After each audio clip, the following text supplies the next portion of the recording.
This is Donna with Sparrowstudios7, bringing to you I Read and I Learn, the commentary on Genesis 24. So, for verses 1 through 67, my Bible says this. Isaac's marriage to Rebekah ensured that God's plan would continue into the next generation. God showed covenant faithfulness by working through his faithful people. We see this in verse 12, 27, and 49. Chapter 24, verses 1 through 9. Confident in the Lord's promise, Abraham had his chief servant, probably Eliezer, which we met back in Genesis 15:2. He was the original heir to the family before Isaac was born.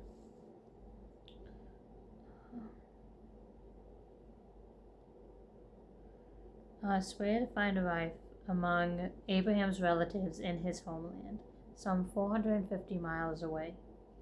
Abraham was faithful to the covenant by preparing for Isaac's future. Note on verse 2 says this. Putting his hand under Abraham's thigh, we'll see this also copied in Genesis 47, verse 29. The servant took a very solemn oath, assuming the burden of completing this mission. For verse 3.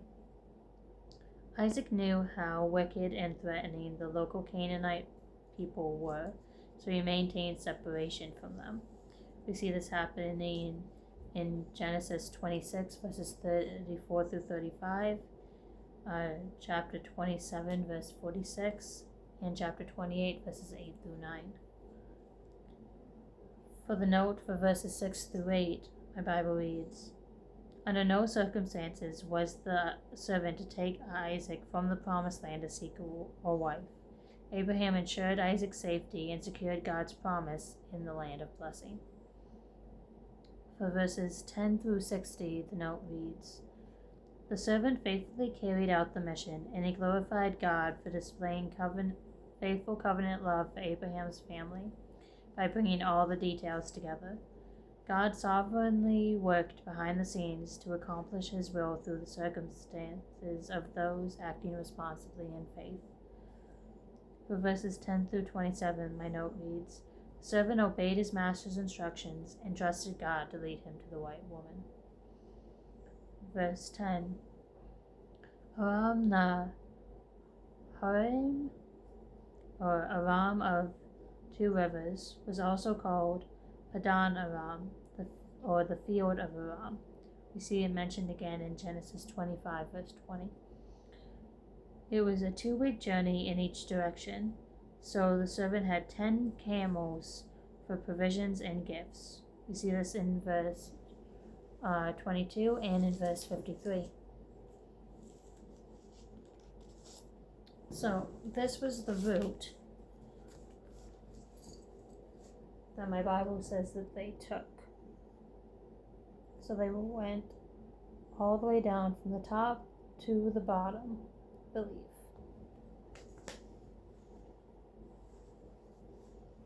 So he actually went from the bottom all the way back to Haran. So this was the promised land.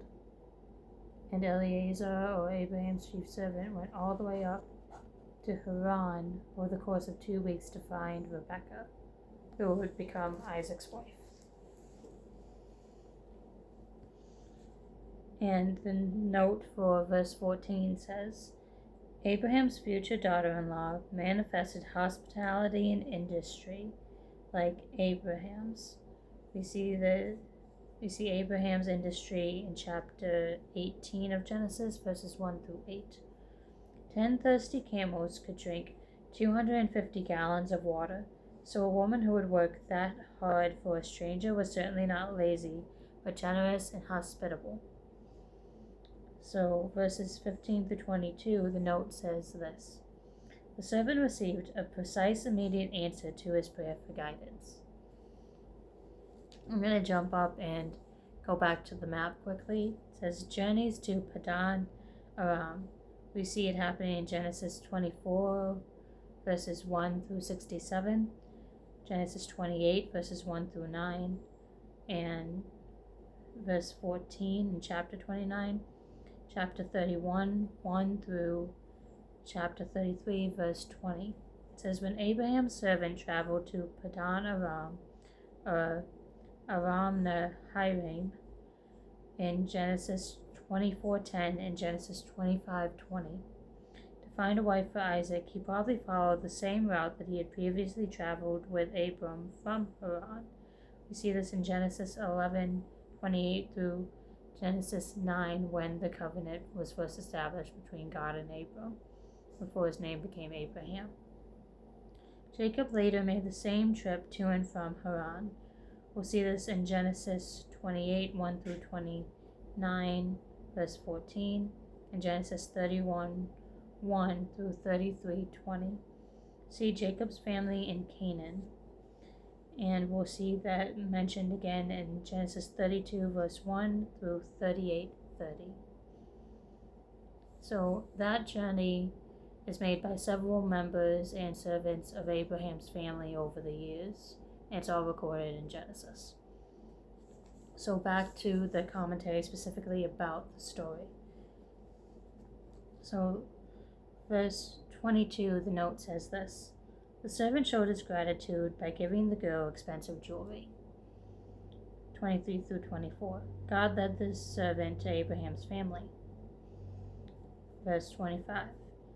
Rebekah again showed kindness by offering lodging for the servant and food for his camels.